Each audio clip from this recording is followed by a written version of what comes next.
Thank you so much, guys. This is Nick Show. This is Nick, and I'm right here with Makori. Makori is a friend, long time friend. Kakuja kapotea. Ulikuwa umeingia wapi bwana? My friend. Hii maisha ni ngumu kidogo.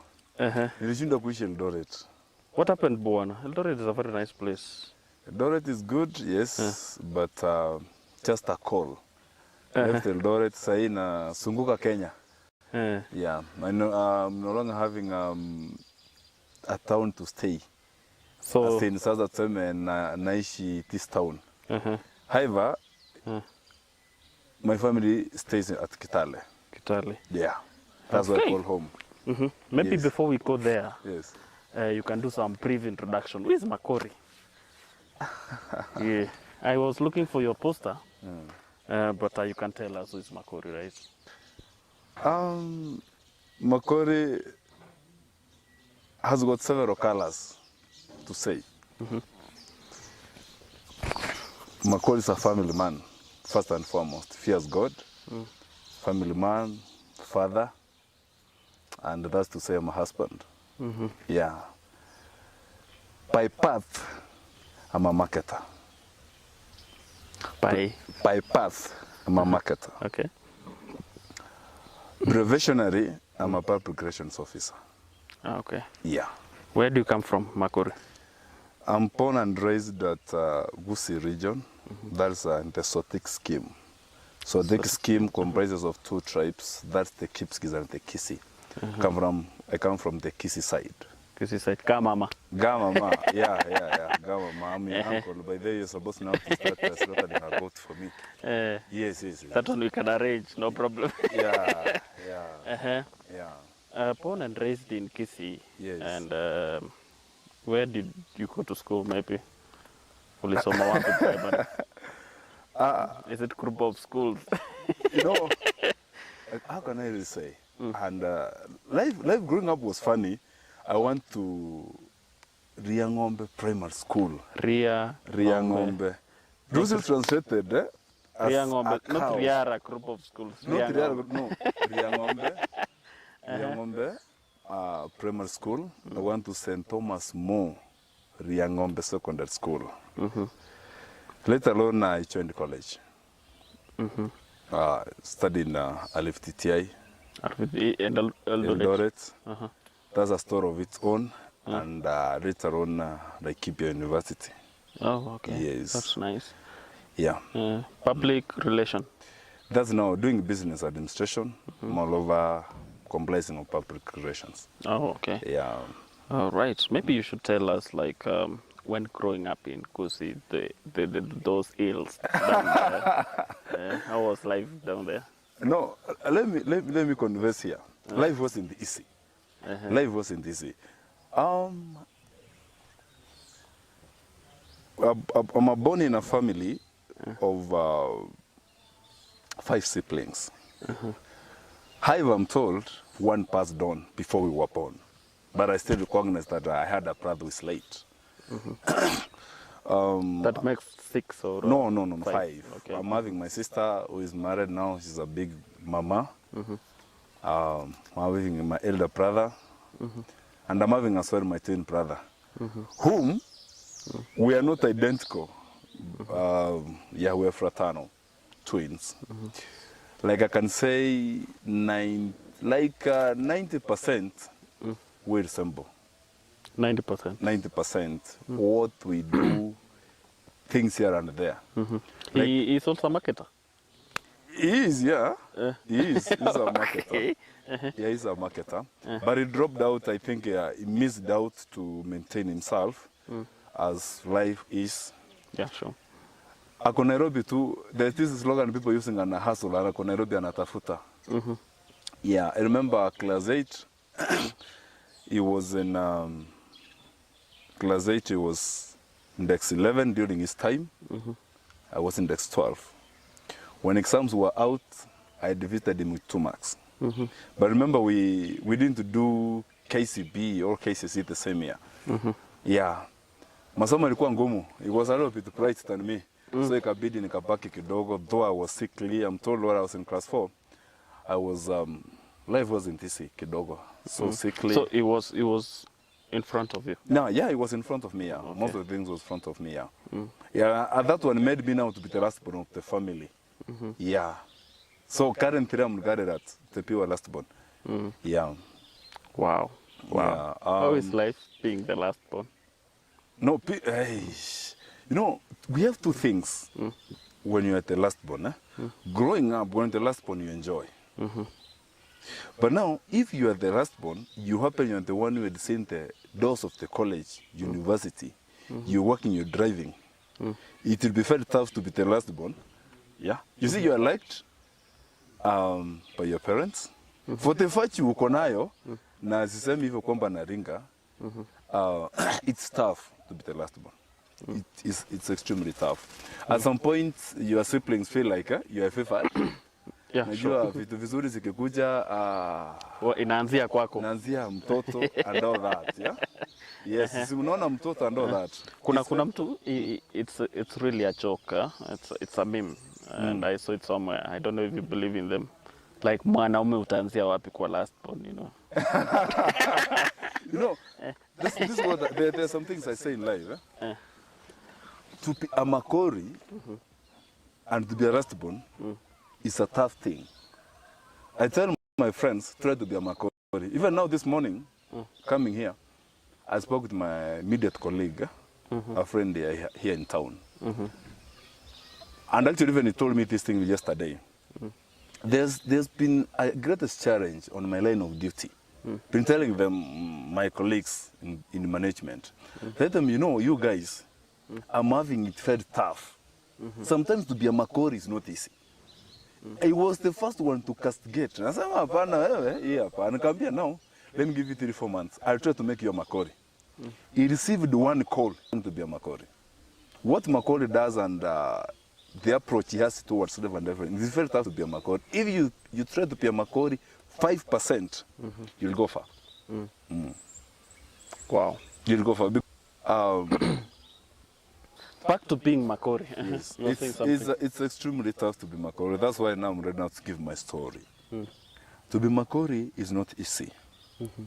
Before even you give us your story, makori, tell us about that life. You want to know when you were growing up, or say any challenges you went That's through. what I'm saying. To be makori, it's not easy. Even from childhood. My mom decided to go to the market. It's on a Sunday. There's a lot of work at home. But now, she comes up, she says, wewe ndio nani nawe soko. You see others they are, kwa nini? Yani sisi hatuwezi enda soko. Mbona makori? Mbona Jasper? And you see that's what I'm saying. Makori is the family name. Makori is my dad's name. But now out here I'm more often known as Makori. Makori, But my true my names are Jasper Kengere Makori. That's why I've taken Kengere Makori. On most of my media social platforms. Sure. Yeah, that's what I'm saying. It's pretty difficult to be makori. You're growing up, your mom decides when to utaenda soko, and that's how it just become a market by birth. I don't know. Actually, there's something she had seen in me. I didn't realize it. Yes, and even I remember I've done Form 4. Had a week. I've started to hawk bread. 1 week. 1 week away from high school, I'm hawking bread. Using the bicycle? Using the bicycle. And when I'm going to ask for the opportunity to hawk bread, I didn't know how to ride. I was given the opportunity, and I want to train myself on how to ride. Uliangusha on a bike? I remember back then when I was trying to... Hey, my friend, and when I remember that, I have two reactions. The bitter part of it. Unajua kuna ule maskini, umetoka umeenda kuendesha mkate, you're paid, is it 10 bob? Is it per bread or? No, actually it wasn't, yeah, it was 10 bob per piece. Kiuza mkate moja shilingi 10. How many pieces inafaa kuuza? And you see, my home area, Manga region, you have now to go to a hill You go to Raitigo, up there, you're looking at Geregere down there. And then you have to go to, you will have now to leave the current Nyamira County. You get into, but then we were in districts, we didn't have counties. You will have now to go to Nyaribadi Mazaba. That's Getengere, you're looking to the other end, actually. Milima. Milima. You have now to, at the Hasois, you have now to ride Mteremuko, Upande Mlima, you have to say, hey, yeah, that's what I'm saying. Even growing up, it was tough to be me. And in school, I think I was the most cheeky boy. Cheeky boy. Hey, but I applaud these teachers. Number one, I'm starting with retired Madam Cecilia Nyasani. In class 4, she just loved me and she encouraged me when I was sick. She used to come. Even she came to see me home when I was sick. Something I saw, you know, when we were growing up, you see this, she's a teacher and she happens to speak softly, in low tone, and she's proud. She's beautiful. Let us give credit where it deserves. And you're a guy. I knew you were coming there.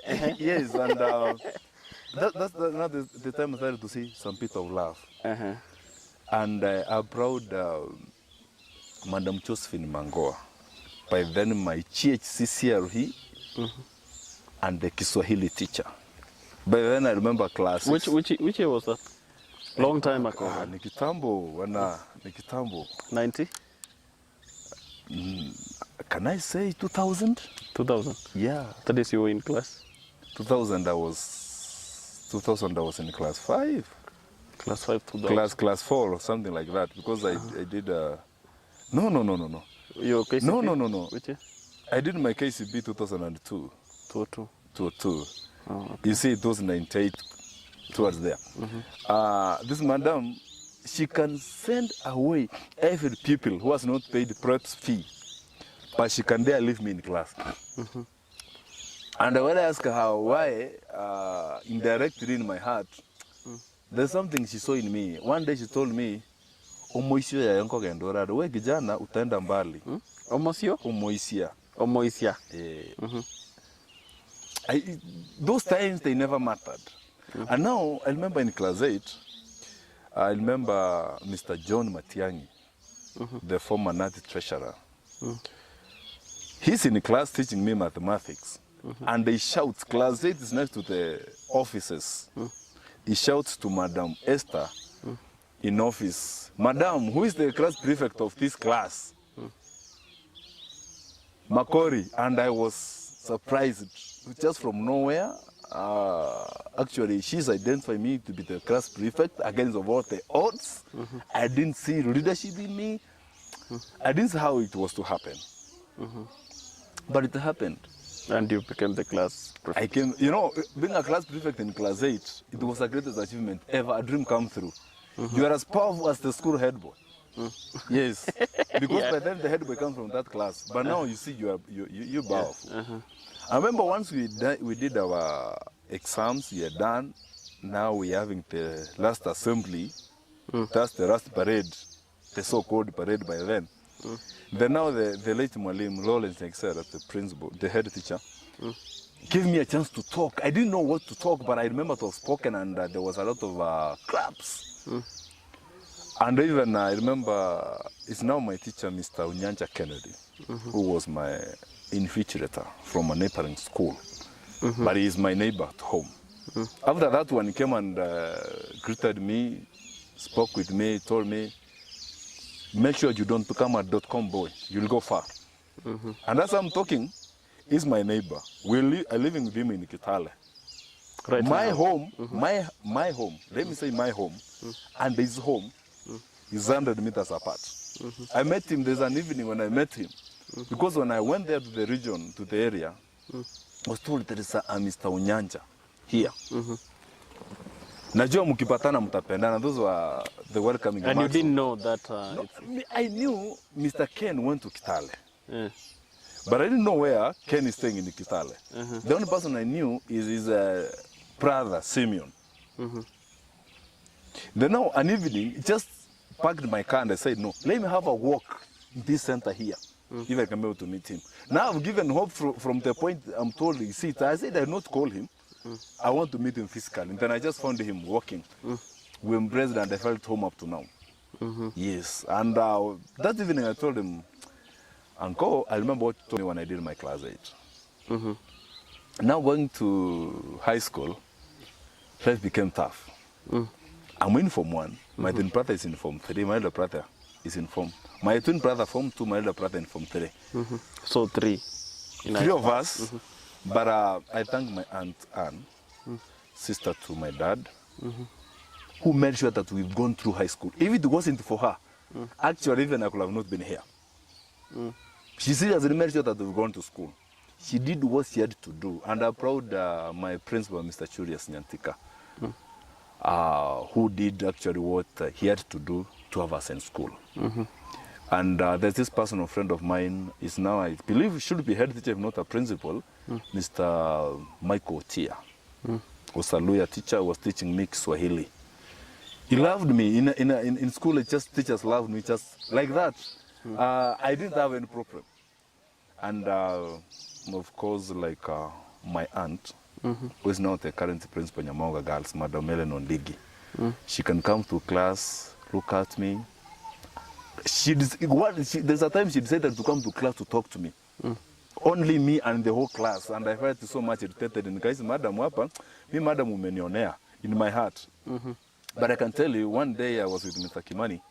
I know to drive all the way from Muisero to Kisii to Nyamauga Girls to go to say thank you, Mama. Yeah. You know, because for whatever she told me, those things have come to pass. You know, few people can do that. She's my greatest friend. Actually, I can call her and other people can call. All the calls can go unanswered, but she prefers to return my call. Yeah, few people like after doing something good to someone. Yeah, like no, that madam. Few people really go back and say thank you. Yeah, I just remember her. She just told me, still lazima uende university,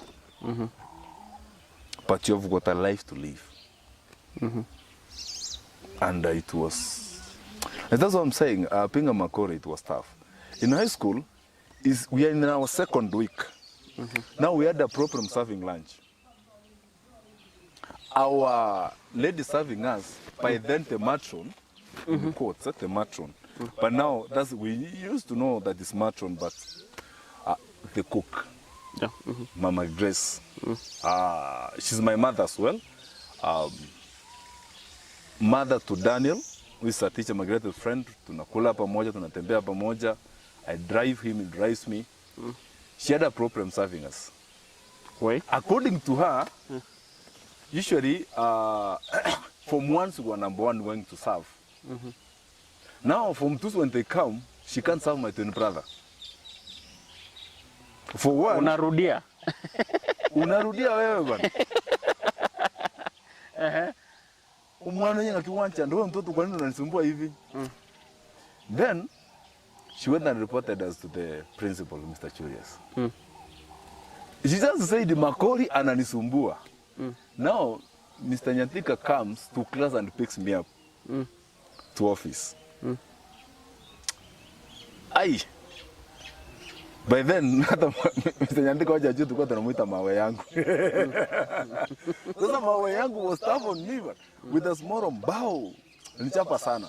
It was tough. Nikamzungusha kwa mesa round mpaka nikafunga mlango. Then Madam Ellen came to my rescue. Then now when Madam Ellen came, sema mwalimu hapana, huyu ni wa form 1, kuna wa form 2. Hao watoto wanafanana. Then now was just held my hand, he called the deputy. I want to do this thing. Because Malim, he didn't have a bass of, he used to have a tenor soprano voice like. And so they called your brother? Now they called my brother. Now you know you can't discipline him again. Yeah. I've been disciplined on his behalf. Now to solve the battle, I become a kitchen prefect. In Form 1? Form 1? Kitchen prefect. Second week, kitchen prefect. And the person I was deputizing, Chofri Osoro, There's a point it became chick in school. It was in Form 3 with my elder brother. They were bad guys. Was kind of more of a relieved. And I became now the favorite to the cooks. Anything, kitchen, pula surfing. But then it was the duty of... The players also inaanza kwa yako. Yes, and I became a little bit big. And I remember, how can I even say it? Serving food, ule unakata alafu inasafiwa. I used to do it. Now since I got there, you know, I used to take care of my fellow from once. Particularly Rogers Hamisi, like long lost friend. Rogers, if you can watch Rogers, this. the old guy, Rogers, the old guy who believed in me. Rogers, by then ndakutafuta tangu tuachane na Nairobi. I know you are a doctor now. Pick up. Yes. Now, then it became... No, actually I brushed the whole school.